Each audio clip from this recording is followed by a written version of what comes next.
Namaku Raib, aku murid baru di sekolah. Usiaku 15 tahun. Aku anak tunggal, perempuan. Untuk remaja seumuranku, tidak ada yang spesial tentangku. Aku berambut hitam, panjang, dan lurus. Aku suka membaca dan mempunyai 2 ekor kucing. Di rumah, aku bukan anak yang pintar, apalagi populer. Aku hanya kenal teman-teman sekelas, itu pun seputar anak perempuan. Nilaiku rata-rata, tidak ada yang terlalu cemerlang, kecuali pelajaran bahasa. Aku amat menyukainya. Di kelas 10 sekolah baru ini, aku lebih suka menyendiri dan memperhatikan, menonton teman-teman bermain basket. Aku duduk diam di keramaian, di kantin, di depan kelas, dan di lapangan. Sebenarnya sejak kecil, aku terbilang anak pemalu. Tidak pemalu-pemalu sekali memang. Meskipun 1-2 kali menjadi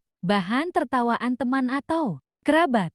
Normal-normal saja, tapi sungguh urusan pemalu inilah yang membuatku berbeda dari remaja kebanyakan. Aku ternyata amat berbeda. Aku memiliki kekuatan. Aku tahu itu sejak masih kecil. Meskipun hingga hari ini, kedua orang tuaku, teman-teman dekatku tidak tahu. Waktu usiaku 2 tahun, aku suka sekali bermain petak umpet. Orang tuaku pura-pura bersembunyi. Lantas aku sibuk mencari. Aku tertawa saat menemukan mereka. Kemudian giliranku bersembunyi. Kalian pernah melihat anak kecil usia 2 tahun mencoba bersembunyi? Kebanyakan mereka hanya berdiri di pojok kamar, atau di samping sofa, atau di belakang meja, lantas menutupi wajah dengan kedua telapak tangan. Mereka merasa itu sudah cukup, sempurna untuk bersembunyi. Kalau sudah menutupi wajah, gelap, sudah tersembunyi semua. Padahal tubuh mereka amat terlihat. Aku juga melakukan hal yang sama. Saat papa bilang, Raib, ayo bersembunyi. Giliran mama dan papa yang jaga. Maka aku tertawa komel, berlari ke kamarku. Berdiri di samping lemari, menutupi wajah dengan kedua telapak tanganku. Usiaku saat itu bahkan baru 22 bulan, belum genap 2 tahun. Itu permainan hebat pertama yang pernah kumainkan dengan penuh antusias. Namun, ternyata permainan itu tidak seru. Orang tuaku curang. Waktu giliran mereka bersembunyi, aku selalu berhasil menemukan mereka.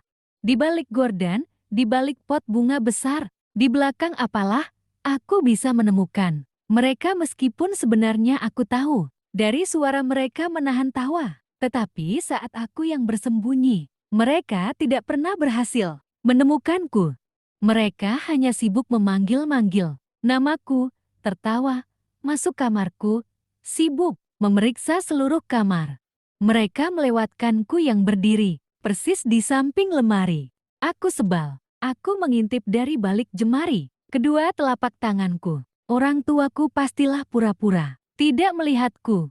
Bagaimana mungkin mereka tidak melihatku? Itu berkali-kali terjadi. Saat aku bersembunyi di ruang tengah, mereka juga berpura-pura tidak melihatku.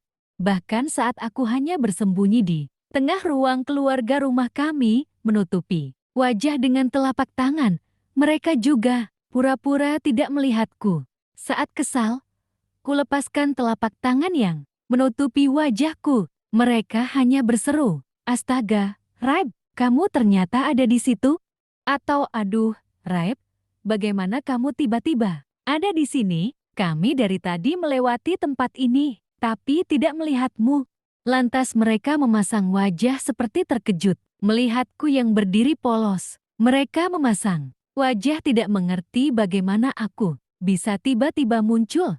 Padahal aku sungguh sebal menunggu kapan mereka akan berhenti berpura-pura tidak melihatku. Permainan petak umpet itu hanya bertahan 1-2 bulan. Aku bosan. Aku sungguh tidak menyadari saat itu. Itulah kali pertama kekuatan itu muncul.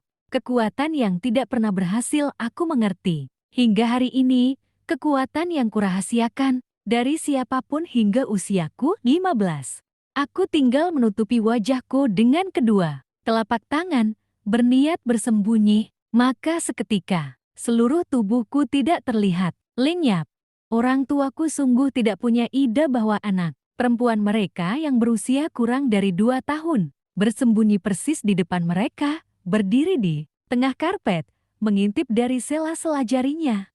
Namaku Raib, gadis remaja usia 15 tahun. Aku bisa menghilang, dalam artian benar-benar menghilang.